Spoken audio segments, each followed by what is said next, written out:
Pessoal, muito bom dia. A gente vai começar com uma prática rápida para a gente colocar a intenção no dia. E aí eu peço que vocês fiquem numa posição confortável. Quem quiser virar a cadeira, estiver de lado, fica para frente, enfim. Fica totalmente à vontade, tá bom? A gente já fez ativação física lá fora, então aqui vai ser mais um pouco de respiração e a gente vai fazer uma mentalização. Vamos lá. Respira fundo, pode deixar os olhos fechados ou abertos. Solta. Tenta perceber junto com a respiração a sensação tátil, os pés, o apoio na cadeira, como estão os ombros, como está a sua postura. Nessas respirações profundas, sente um pouco de cintilância na ponta dos dedos. Ouça os barulhos do ambiente, passarinhos. Conecte com a sua presença. Quero que vocês pensem num momento de grande gratidão que vocês viveram.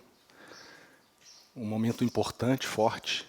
Como se você... A emoção que eu estou me referindo aqui, a potência dela, é parecida como se você estivesse numa montanha-russa no primeiro carrinho. Algo realmente impactante na sua vida, a que você é grato, grata.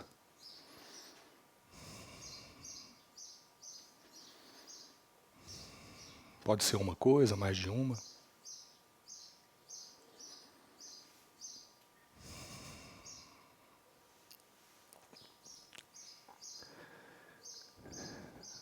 Imerso nessa gratidão, que você traga agora o amor, compaixão, apreço por você mesmo, por você mesma, e que isso seja representado por uma névoa da cor que você quiser, que representar esse amor.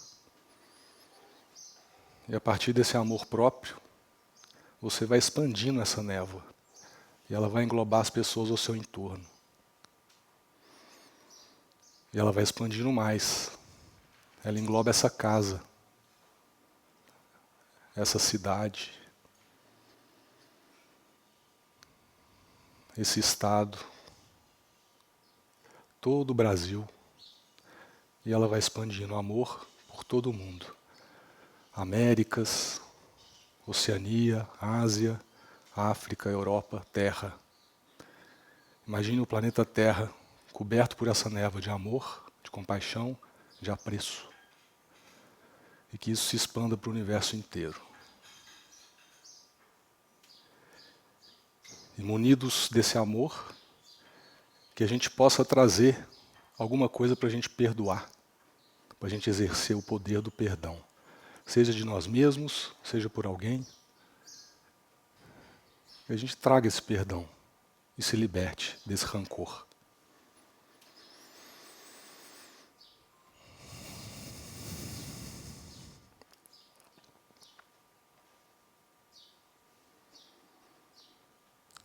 E a partir de agora, que a gente entregue para o universo tudo aquilo que não é mais necessário para quem a gente quer se tornar, para quem a gente é hoje. Toda energia que a gente não usa mais e que nos atrapalha, nos bloqueia. Bens materiais, relacionamentos, emoções, pensamentos, crenças, conexões sociais, ideias. Tudo aquilo que não presta mais para o seu objetivo, que não fique mais contigo. Que se espalhe, que essa energia possa ser utilizada por outras pessoas.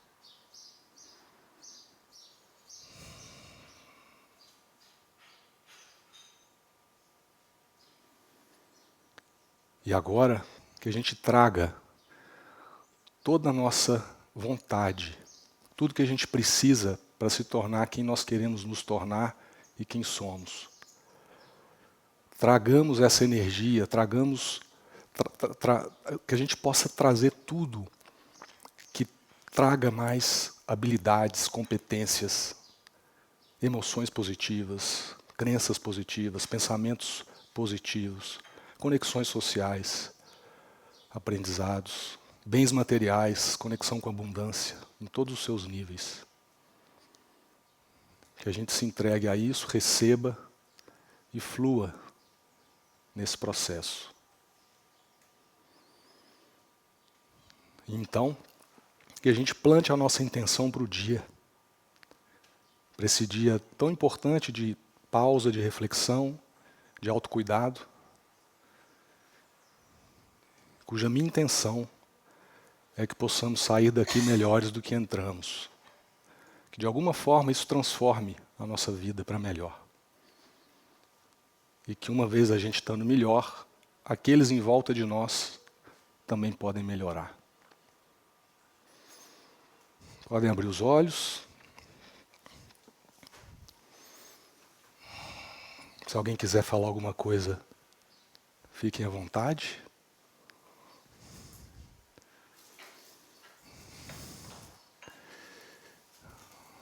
É isso aí, pessoal. Vamos lá.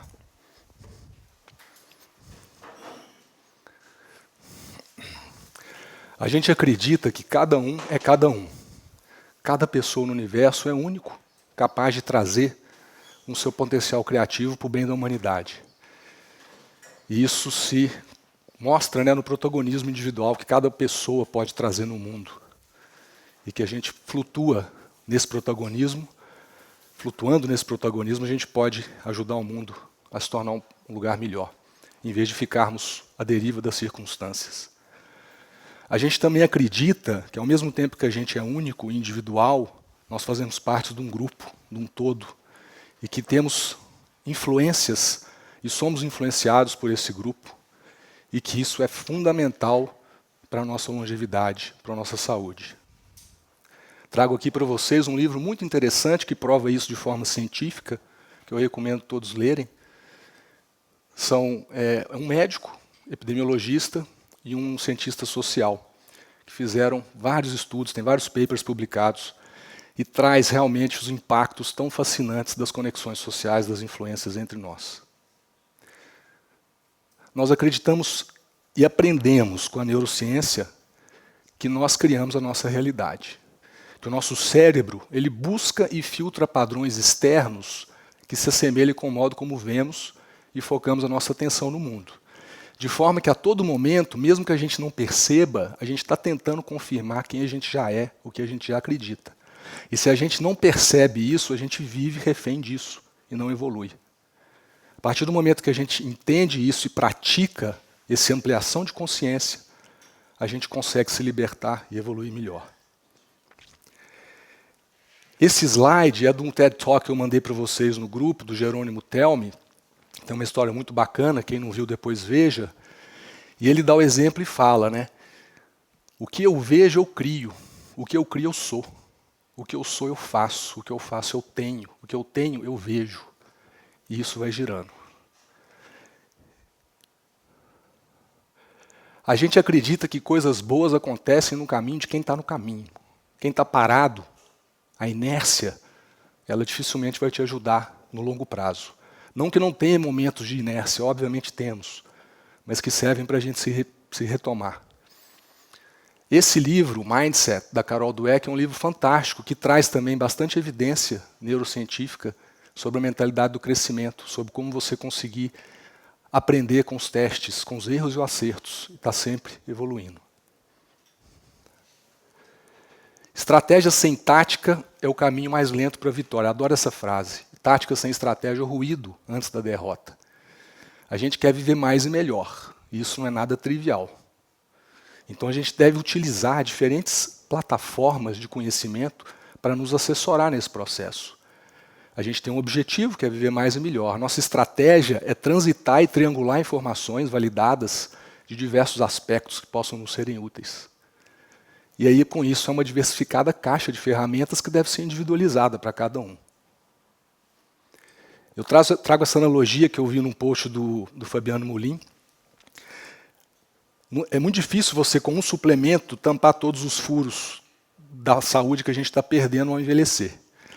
Então a gente precisa de várias técnicas, de atividade física, alimentação, sono, gestão do estresse, suplementos, medicamentos, cirurgias, conexões sociais, trabalho, ajuste financeiro, enfim. É uma miríade de coisas. Isso é muito complexo para a gente poder estar gerindo, né, ao longo da nossa vida. A gente acredita que a vida deve ser vivida com garra, e a Angela Duckworth fez um trabalho magnífico na Penn State University, onde ela conseguiu, no modelo teórico dela, validar que a garra ela pode ser dividida em 4 grandes e importantes aspectos: o interesse, a disciplina, o propósito e a esperança. Então, se interesse por algo, mesmo que você no começo não goste, pode ser que com o tempo você vai ficando bom e vai gostando. Tenha disciplina para testar e ter feedbacks rápidos que vão te direcionar por onde caminhar. Tente fazer algo que vá além do seu umbigo. Isso te dá mais senso de propósito, de entregar para a humanidade algo além de você. E jamais perca a esperança nos momentos que, mesmo que você esteja com dificuldade e ninguém estiver junto, você tenha alguma fé, alguma coisa para te levantar. E a gente acredita que quando você aprende o porquê e o que, mais fácil é fazer o como. Esse livro do Simon Sinek fala muito sobre isso, e aqui a gente vai trabalhar muito essas questões também, para ajudar a gente a ir tampando esses furinhos dos nossos baldes. A palavra saúde, do ponto de vista etimológico, eu descobri isso recentemente num livro, Teologia da Saúde, ela significa plenitude, wholeness. E isso foi muito impactante para mim, porque a gente tem já a definição da OMS, né, da saúde e o bem-estar biopsicossocial, mas aqui vai um pouco além, na questão espiritual, propósito, conexões e tudo. E é muito bacana trazer isso, foi bem iluminador para mim, porque tem tudo a ver com o que a gente está fazendo hoje, né? E a saúde é isso.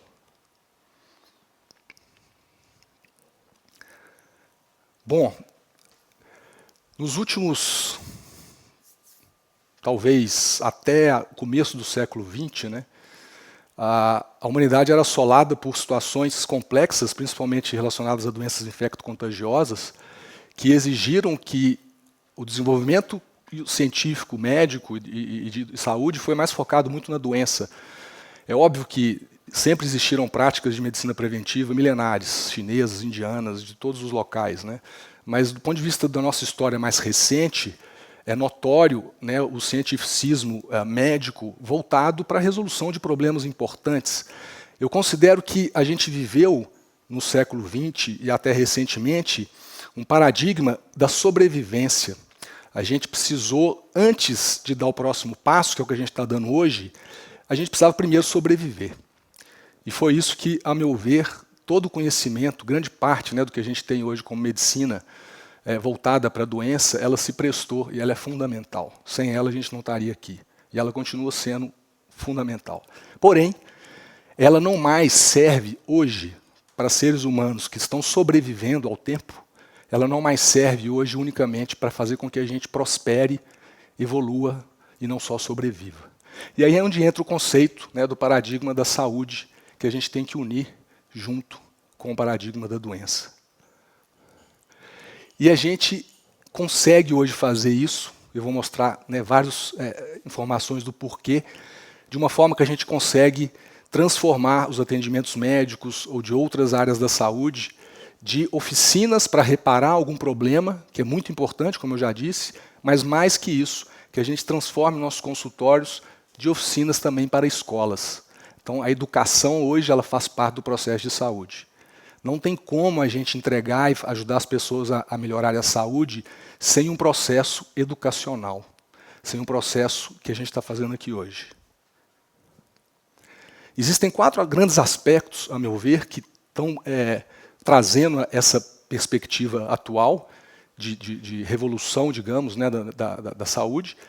Um deles é a tecnologia que a gente hoje tem disponível, os avanços absurdos da neurociência comportamental, as pressões econômicas e a evolução cultural e da consciência atual. Então, do ponto de vista de tecnologia, a gente nunca teve tão pronto para que isso aconteça, né? Existem 2 analogias que eu vou passar para vocês aqui, muito interessantes, que comparam mais ou menos, para vocês terem noção do que a gente está vivendo hoje nesse sentido. O tanto que isso é uma ruptura tão absurda. A explosão cambriana, alguém conhece, eu vou falar desse termo? A explosão cambriana, ela aconteceu entre os anos entre 541 milhões de anos atrás e 530. Ou seja, a gente está falando aqui de 9 anos. 11 anos, né? 11 anos de 11 milhões de anos dentro de 4,5 bi. Então, em 11 milhões de anos, a Terra nunca teve tanta vida nova surgindo como nessa época. E esse autor, o Paul Saunier, desse livro The Fourth Wave, que é a quarta onda da medicina digital, da saúde digital, ele traz esse exemplo do que a gente está vivendo hoje em termos de tecnologia. Naquela ocasião, quais são os fatores que puderam fazer com que isso acontecesse? Bem, e como é que eles sabem disso? Através dos fósseis. Não tem mais fósseis, a quantidade absurda de fósseis de diferentes espécies encontrados nessa época, ela é simplesmente absurda, diferente de todas as outras épocas que se tem registro. E eles têm como suposição um aumento da oxigenação, o fim da era glacial, um feedback ecológico onde as cadeias alimentares começaram a ficar otimizadas e mudanças geológicas nos oceanos. Um outro autor, e ele fala, o autor anterior diz, né, a gente está vivendo um período neocambriano nesse sentido. E o outro autor é o Eric Topol. Ele compara o momento que a gente está hoje. O Eric Topol é um cardiologista norte-americano, muito famoso, e ele tem um livro bacana que chama O Paciente Vai Te Ver, The Patient Will See You, em inglês, e ele compara o que a gente está vivendo hoje com a revolução que a prensa de Gutenberg trouxe para o mundo, né? Então, a prensa de Gutenberg traz a popularização do conhecimento antes somente nos redutos religiosos, divulgação de ideias, gera, de alguma forma, catalisa a reforma protestante e o fomento de alfabetização. O mundo foi outro, a partir dessa ruptura de conhecimento. E ele diz que o que a gente está vivendo hoje, em termos tecnológicos de saúde, é análogo a isso ou muito maior. E eu estava revendo, né, para fazer essa aula e me recordei do meu MBA na FGV em 2014, já fazem 11 anos. E eu, já fascinado por essa área de tecnologia, resolvi fazer uma revisão sobre o que a gente tinha naquela época de mobile health, ou seja, a saúde via telefone celular. E aí, só para vocês terem ideia, isso aqui são dados de 11 anos atrás, o tanto que já era algo que já estava acontecendo, né? Então a gente já tinha vários aplicativos sendo utilizados para fitness, para nutrição, para acompanhamento de alguma doença crônica, enfim, já existia. A gente vê o tempo que as pessoas gastavam já se monitorando, né? Já era uma coisa importante, impactante, e os benefícios que isso estava trazendo para o sistema como um todo, aumento dos desfechos, melhora dos desfechos dos pacientes, melhora da prevenção e educação, diminuição do custo, né, de saúde, a melhora da interação entre pacientes e médicos e prestadores de serviço, fazendo com que as pessoas pudessem ter mais autocuidado e cuidar melhor da saúde. É interessante porque naquela época o Big Data existia, mas não era ainda, a gente não conseguia trazer ele como uma informação. Hoje com a IA a gente consegue, né?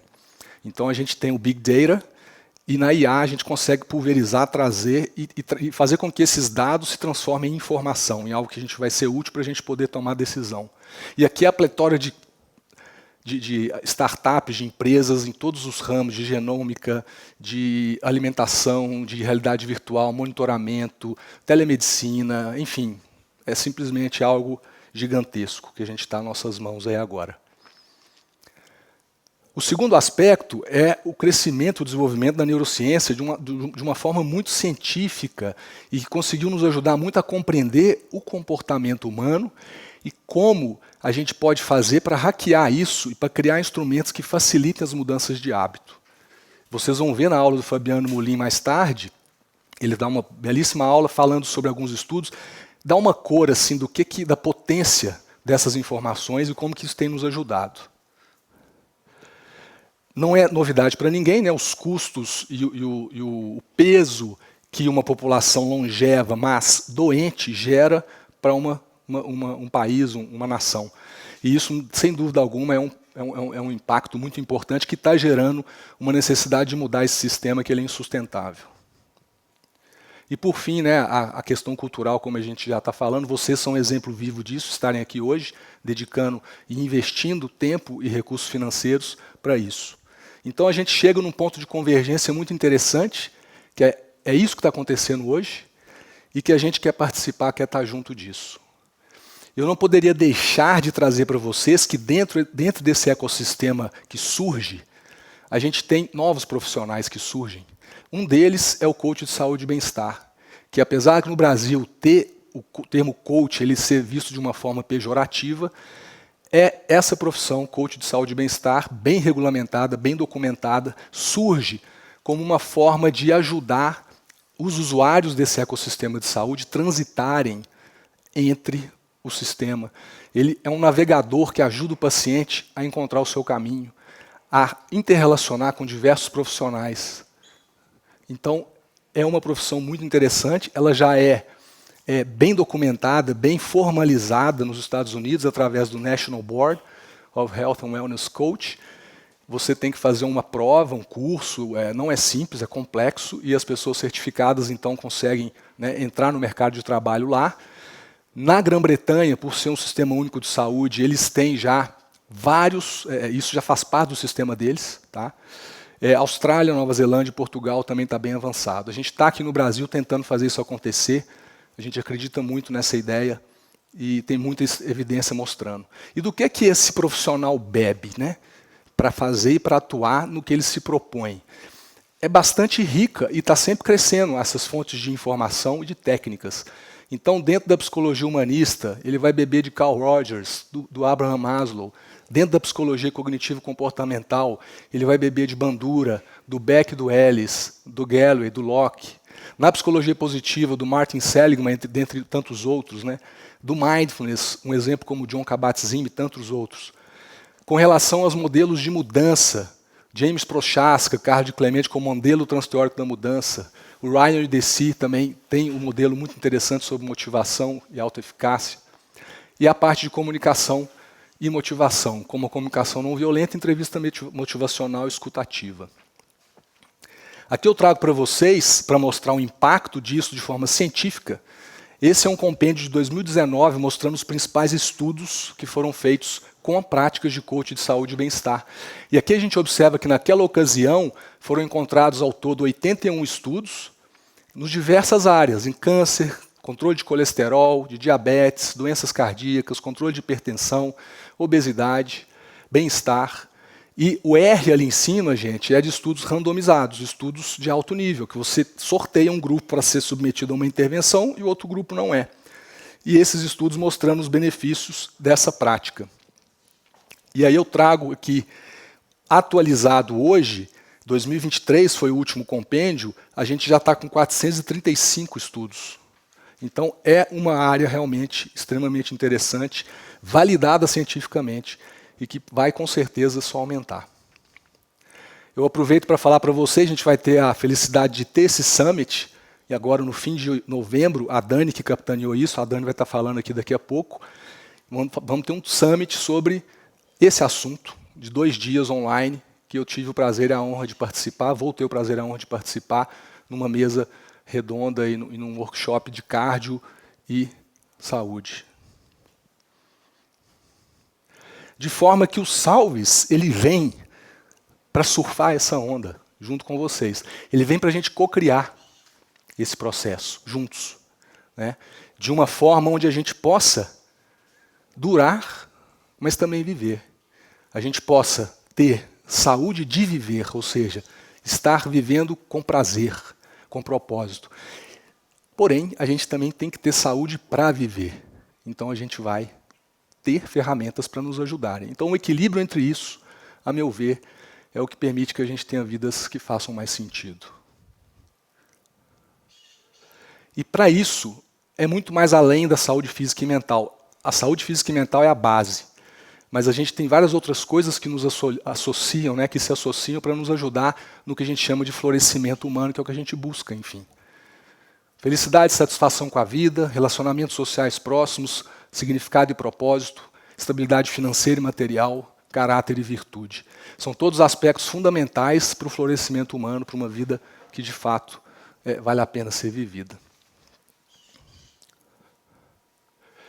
Bom, agora eu gostaria de dar algumas informações para vocês sobre como é que vai ser o processo. Antes de mais nada, eu queria agradecer do fundo do coração, né, a confiança de todos vocês aqui, a presença, e dizer que vocês são o que eu chamo de ativentes. Né? O que é o ativente? O ativente, diferente do paciente, é uma pessoa que está ativa no processo de busca de saúde dela. Diferente do paciente, que muitas vezes, não por opção, ele está numa situação difícil, dura, passiva, né? Recebendo um tratamento onde ele tem muitas vezes pouca opção. Então, parabéns por tomar essa iniciativa. Né? E aqui, gente, a gente vai tentar, a gente tem bastante coisa para fazer, a ideia é que a gente não se assoberbe demais, então a gente vamos levando no tempo que a gente consegue. E vocês têm uma brochura aí à frente de vocês, tem um termo de consentimento para a imagem que a gente está gravando com o intuito de deixar isso online para quem quiser rever depois.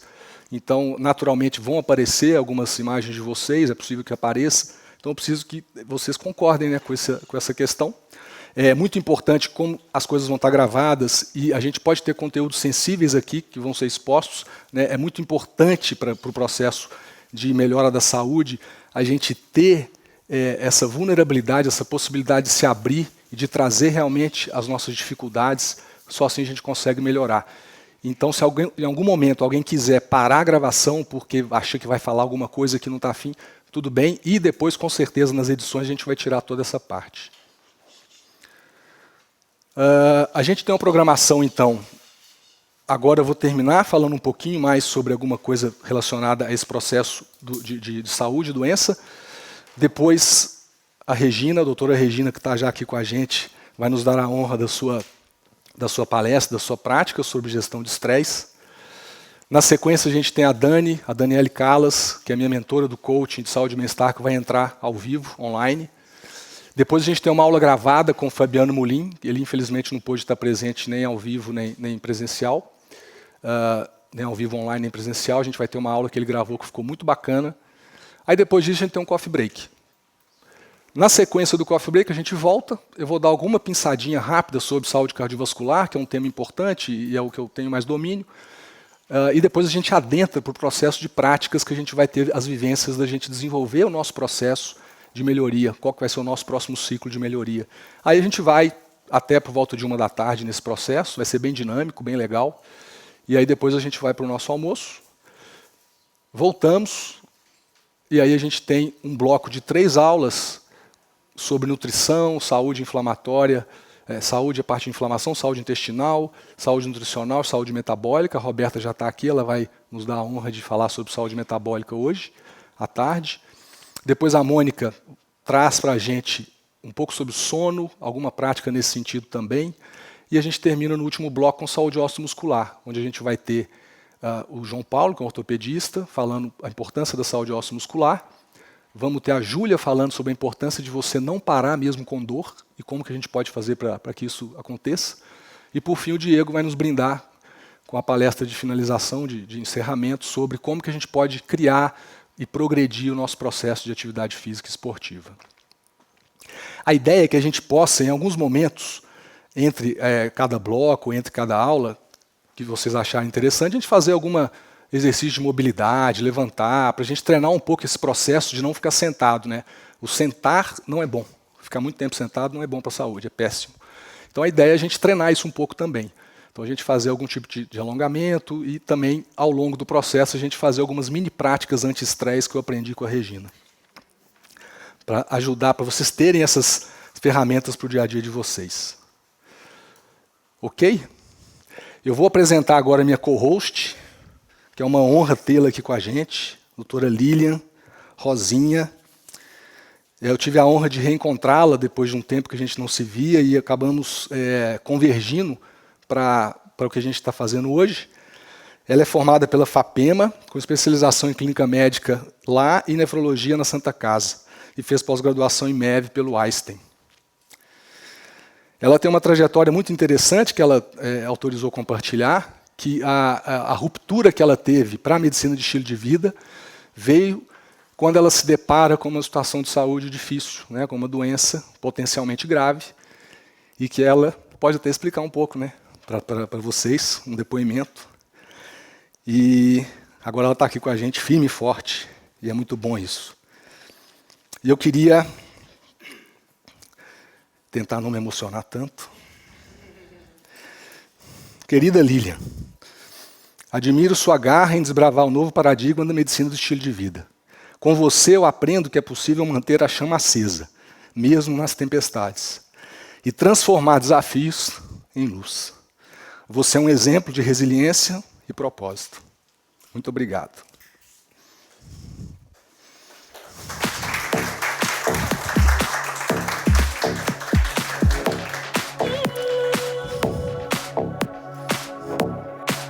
Muito obrigada pelo convite. E a história é essa mesmo. Eu descobri a medicina de estilo de vida quando eu fiquei doente. Eu tenho esclerose múltipla, eu descobri há 3 anos. Eu estou muito bem, graças a Deus. Mas foi uma oportunidade que eu enxerguei de por que essa doença veio, o que ela veio me trazer. E a doença pode ser uma oportunidade de todo mundo se enxergar diferente e tentar olhar diferente. A doença pode ser uma oportunidade de evolução. Né? E com a MEV, com o coaching de saúde, que a gente todo mundo aqui trilha o mesmo caminho. Né? A gente vai para a MEV, também fiz a formação do coach, e trazer para todo mundo essa possibilidade de dar para a gente fazer diferente, dá para a gente escolher o que a gente vai fazer da nossa vida, mas a gente precisa parar e olhar para dentro. Então, achei esse evento do André muito legal, porque o que a gente convida aqui, né, André, é para o autocuidado, para o autoconhecimento. Se a gente não parar e enxergar como que está a nossa roda da vida, que é o que a gente vai trabalhar aqui, que vai ser super interessante, se a gente não sabe como a gente está, a gente não sabe onde a gente vai chegar, onde a gente quer chegar, como que a gente vai viver? A gente vai sobreviver igual a medicina sobreviveu até hoje? Então, é uma oportunidade muito legal da gente estar aqui hoje para mudar o nosso próprio destino. Parabéns para todo mundo que está aqui, porque não é fácil, é uma ruptura, né? É mais fácil ficar no modo automático e sobrevivendo, porque é difícil olhar, né, de falar, puxa, vocês vão ter essa impressão, né, no nosso momento de prática, de olhar e falar, meu Deus, minha vida está assim, é isso que eu quero? Isso dói, às vezes, machuca, e às vezes a gente tem que mudar muita coisa, mudar o caminho de como a gente está conduzindo a nossa vida, os nossos relacionamentos, né? Onde a gente está, o que a gente está fazendo. Então, é dolorido, é um processo dolorido, mas com certeza vale a pena, gente, vale muito a pena. Eu sou a prova de que vale a pena, e eu tento sempre trazer o meu exemplo, né, do que eu incorporei a MEV, eu falo que eu sou meu paciente zero, eu faço tudo o que eu falo que é para fazer, a gente vai buscando, e também de entender que tem momentos que a gente não consegue fazer tudo, e está tudo bem, mas que a gente saiba como a gente vai retomar no momento que é possível. Né? Então, enfim, dá para falar um dia inteiro sobre isso, mas sejam bem-vindos, aproveitem muito hoje, vamos buscar o porquê e encontrar a motivação para retomar o rumo das nossas vidas. Ok, muito bom. Muito bom. O termo MEV é medicina de estilo de vida, vai ser falado muito aqui hoje por vários palestrantes, então só para vocês saberem. É uma área da medicina, me corrija se eu estiver errado, que ela é recente e que ela vem realmente para trazer, para resgatar, né, a importância dos nossos hábitos, né, para a nossa saúde, não só medicamentos, cirurgia, procedimentos e coisas assim. Com relação à brochura, vocês têm aí a parte que a gente vai falar um pouco sobre alguns exercícios agora de longevidade, rápidos, que a gente vai pincelar, porque se a gente for a fundo em tudo, a gente não vai ter tempo, mas é mais para vocês levarem para casa isso, terem, e, nesse sentido, poderem depois retomar esses exercícios. Tá? Na sequência, a gente vai ter a parte que vocês vão poder escrever, eventualmente, sobre a visão de vocês, o que vocês vão criando ao longo da nossa prática, nossa vivência, tá? E da metade para frente, para cada apresentação que vocês tiverem, vocês têm o nome do colega que está apresentando e vocês vão ter 2 espaços. Um espaço que está escrito como mindset, no caso como mentalidade, como as ideias, né, que foram mais importantes ali naquela apresentação. Eu falo que a gente conseguisse trazer 2, 3, uma que seja ideia impactante, que mude a forma como a gente pensa dentro de alguma coisa que a gente aprende, é fundamental. É como se fosse um software que a gente instala no nosso computador cerebral.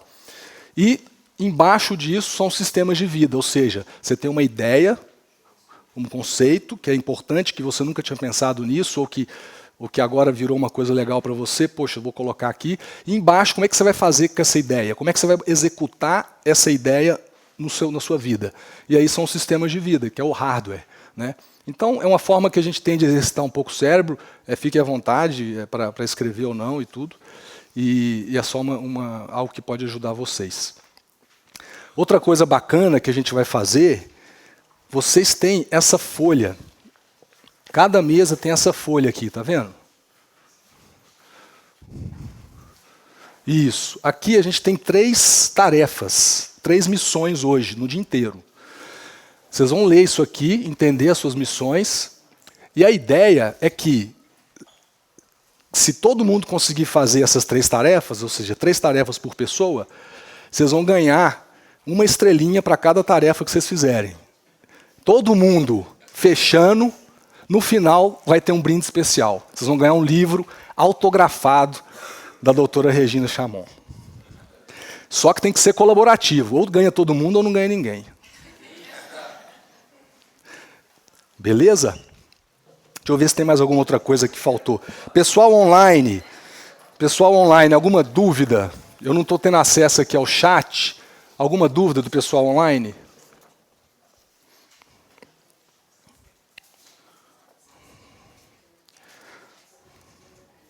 Queria agradecer muito todo mundo que fez isso poder acontecer, né? A Fernanda, minha mais que secretária, minha parceirona, né? Está aqui sempre com a gente. Muito obrigado, Fernanda. O pessoal do marketing e da filmagem, o Natan, o Lucas. Qual que é o seu nome? Gustavo, muito obrigado aí, vocês são 10. O pessoal do som, no caso, que está hoje, o Júnior, né, que organizou. E você é o? Érico, agora eu não esqueço, Érico. Ok. E a turma do buffet, que não está aqui agora, mas que foram super parceiros. E a Cris Luquemaier, que é a dona aqui do espaço, que, poxa, é uma parceirona também, só tenho a agradecê-la.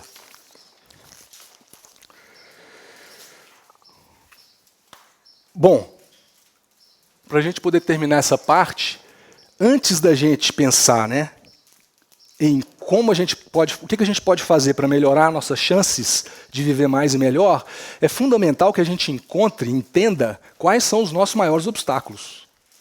E hoje, o que mais mata, que mais traz sofrimento, mais dificuldade para as pessoas no mundo inteiro, são essas grandes doenças que estão aqui. As pessoas morrem de infarto, derrame, diabetes e suas complicações, nefropatias, muitas vezes causadas pelo diabetes, cânceres, quadros demenciais, doenças mentais, traumas físicos preveníveis, e aqui a gente vai ter um amplo espectro, né, de acordo com a faixa etária, de acidentes, de violência, de dificuldades relacionadas à saúde mental, infelizmente suicídios, e nos idosos a gente tem as quedas como sendo um grande aí, causador de morte precoce ou de diminuição de mobilidade futura, e as infecções graves, quadros sépticos, que podem acometer qualquer pessoa, mas que as pessoas que são já doentes por algum motivo, já têm alguma condição, elas estão mais propensas a ter infecções graves. E aí, para isso, qual que é a importância da gente conseguir entender o nosso risco atual, com distância, do que pode nos pegar no futuro? Esse exemplo é muito interessante do Peter Attia, que é isso, é você ter noção dos icebergs que você pode encontrar, mas que você precise fazer desvios de rota pequenos, porque você tem muito tempo ainda, está longe. E aí você consegue manejar isso mais fácil, são desvios de rotas menores. Se você deixa para tentar resolver isso depois, quando você está muito perto, é mais difícil. Você vai ter que fazer um desvio de rota gigante, podendo não dar conta e acabar raspando e batendo no iceberg. Então a ideia é a gente fazer agora uma prática, que vocês vão ver na brochura e avaliação de risco, onde vocês vão pensar e refletir um pouco dentro dessa questão genética, familiar, pessoal, condições que vocês já tenham. Quais seriam, talvez, as principais causas aí, ou fatores que podem te trazer problemas para você ficar atento a eles. Eu vou parar essa apresentação aqui, só para poder passar para vocês aí uma que eu fiz eu mesmo. vocês terem um exemplo, digamos.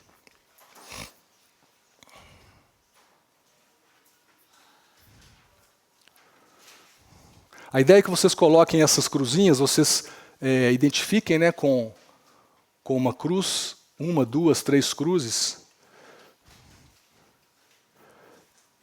a intensidade desse eventual risco que você tem. Alguém está tendo dificuldade de encontrar?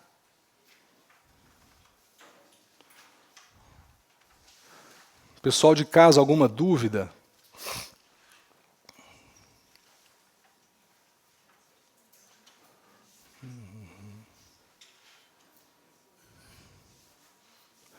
Aqui eu vou mostrar para vocês, ó, como eu fiz o meu.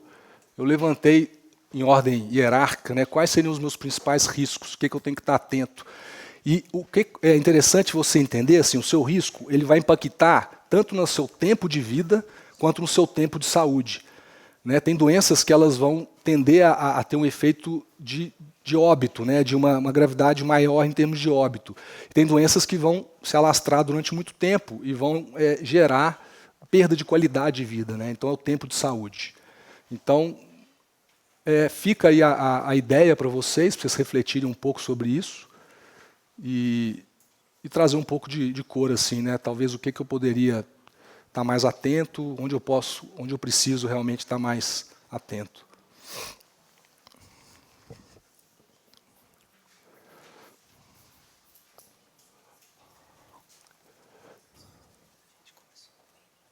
Isso, vamos seguir assim, meia hora. A gente tenta compensar depois.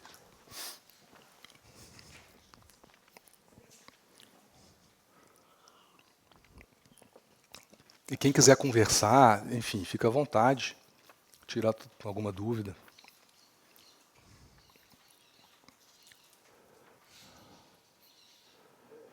Oi.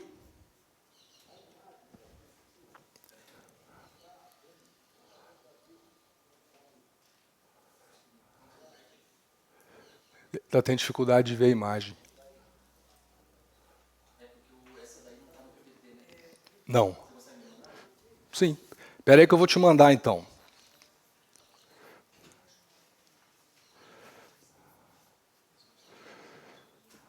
Avaliação de risco de vida. Espera aí. Aqui não. Sim.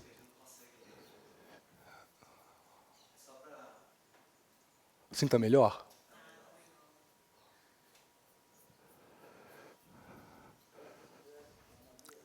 Espera aí que eu vou mandar para vocês aí que estão em casa. Só um minutinho.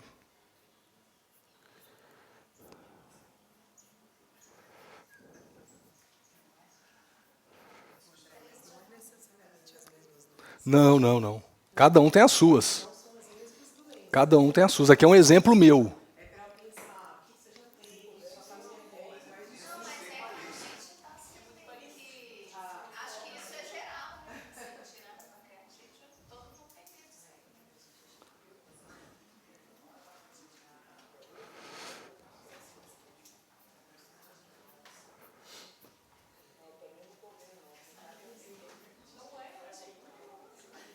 O pessoal que está em casa, já vamos mostrar para vocês. É um exemplo meu, tá? O pessoal que está em casa, eu mandei esse arquivo em PDF e orientei que vocês imprimissem, tá? Então vocês têm no WhatsApp aí, é só vocês acharem. Mas vocês podem fazer num papel simples também, tranquilo, sem problema.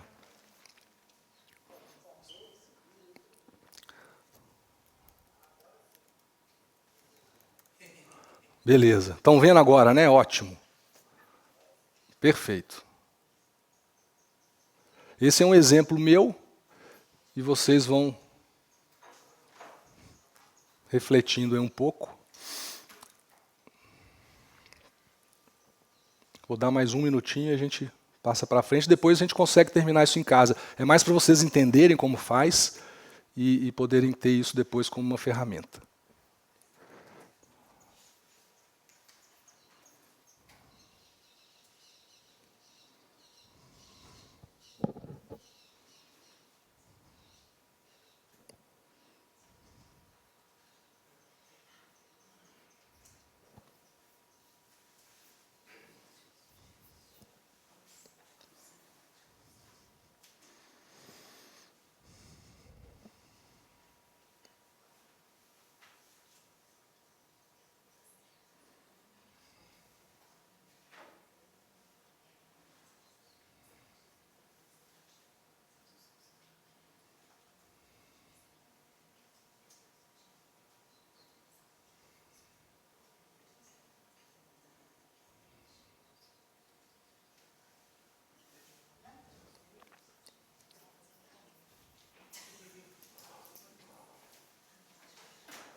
Pessoal, vamos dar então continuidade, depois vocês terminam em casa.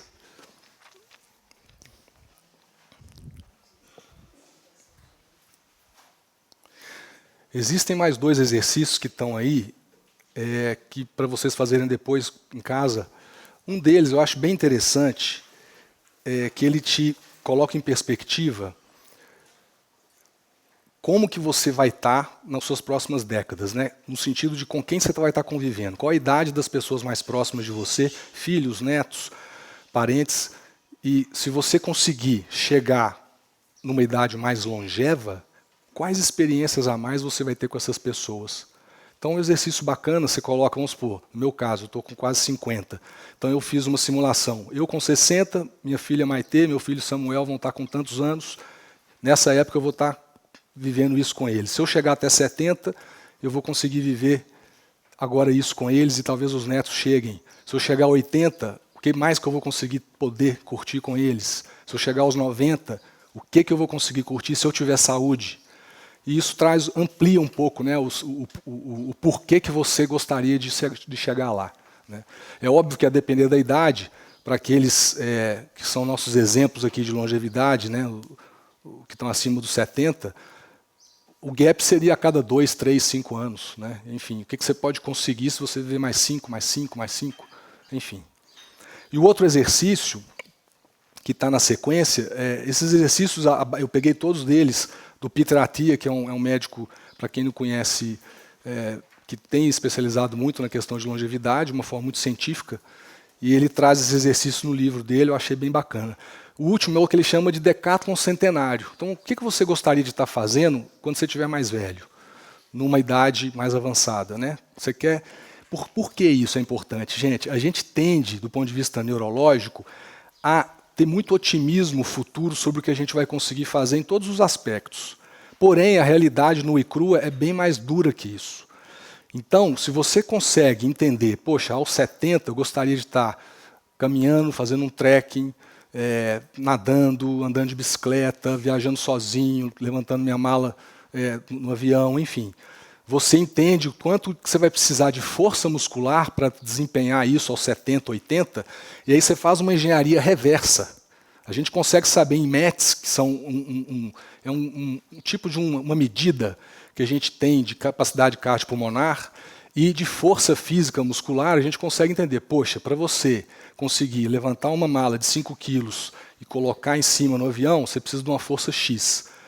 Para você fazer alguma atividade aeróbia tal qual você queira, aos 80, você precisa de um VO2, né? Ou de METs de tanto.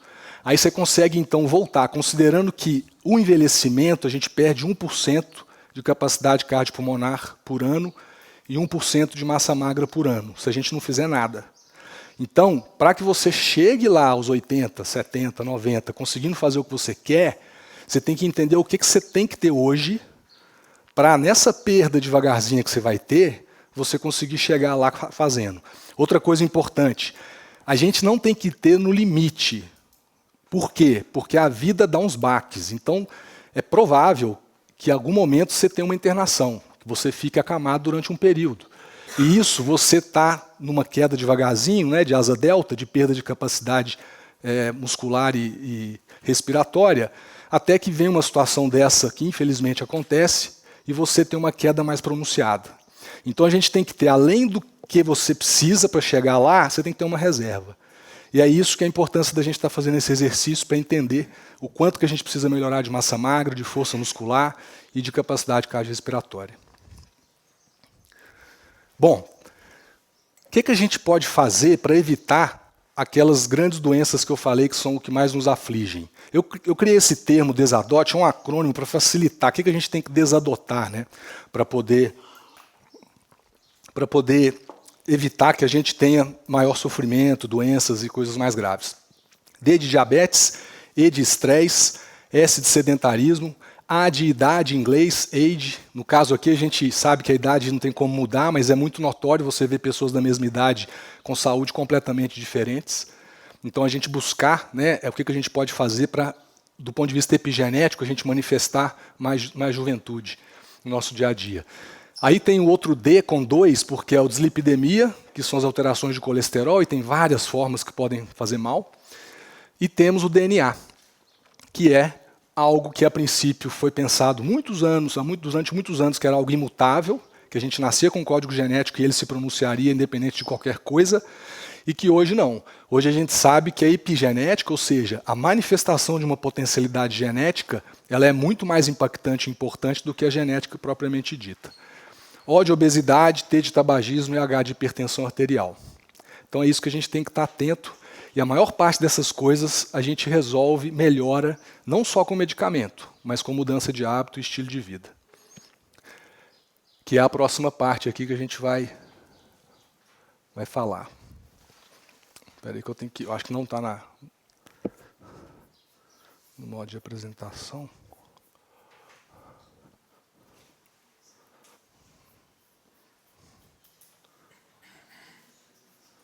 Estranho. Antes eu conseguia passar o slide, agora não está indo. Agora foi. Bom, o que a gente tem que fazer então? Adote. A de alimentação, A de atividade física, D de desestressar-se, sono bom, ouvir-se, pausa, reflexão, que a gente está fazendo aqui hoje. Comunicação, né, ter uma vida social que te dê suporte adequado, que isso seja todos os dias, que sejam hábitos. Então, adotando isso, a gente consegue melhorar a nossa saúde. O problema não é o que a gente tem que fazer, é o como. E é isso que a gente vai tentar ajudar vocês aqui hoje. A gente vive um grande problema atual da hiperestimulação, né? Isso é algo notório, ninguém tem como contradizer isso. E, do ponto de vista evolutivo, neurologicamente, a gente tem uma característica que a gente está focado no curto prazo para sobreviver. Foi assim que a gente se desenvolveu para chegar até aqui. Então, a gente tem naturalmente uma ideia e uma tendência a ir mais para a gratificação imediata. A gente tem pensamentos negativos recorrentes como uma ferramenta evolutiva. Nas tribos, imaginem vocês, uma tribo que era muito paz e amor, que ouvia à noite um barulho na floresta e falava, não, isso é o vento e tal, chegava o animal, matava todo mundo. Já uma tribo que o pessoal era cabreiro, eles tenderiam a sobreviver mais nessa situação, e foi assim que a gente evoluiu, nos 300 mil anos que a gente tem de Homo sapiens, né? E isso gera, né, a pletora de pensamentos que a gente tem no dia, uma boa parte deles são negativos e repetitivos.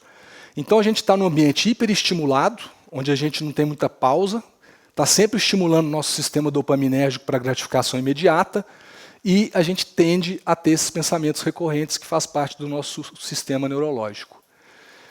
William James, que é um famoso psicólogo catedrático de Harvard, já em 1900, comentando sobre a questão da realidade, né, que a gente já falou aqui hoje, ele traz que pensamentos geram percepções que vão gerar sua realidade, que alteram seus pensamentos, que alteram a realidade, e esse ciclo fica infinito.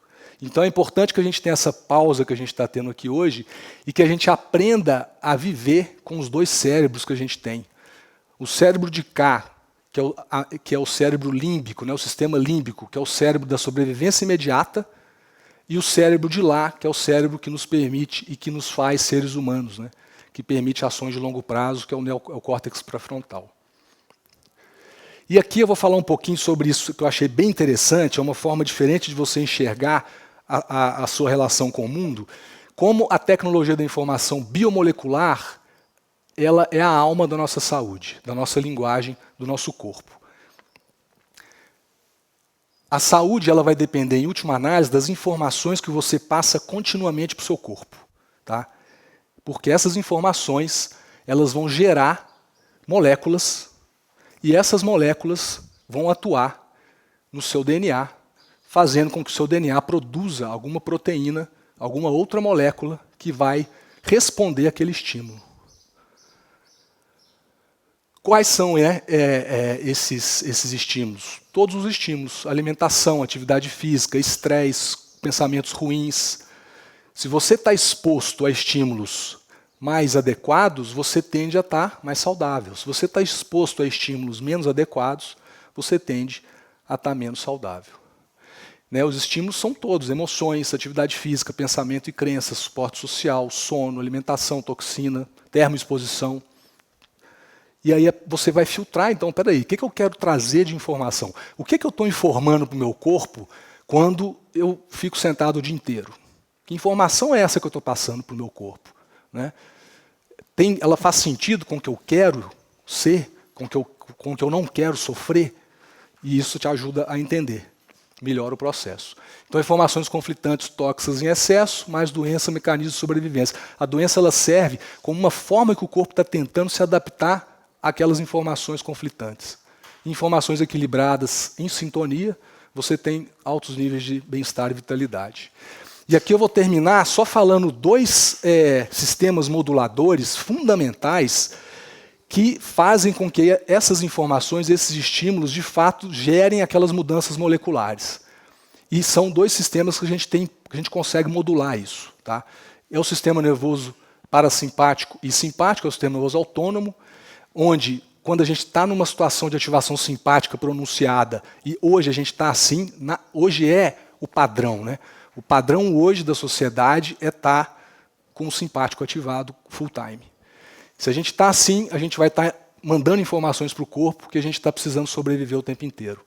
O parasimpático, você ter práticas de pausa, de reflexão, você consegue ter ativação de um sistema protetor.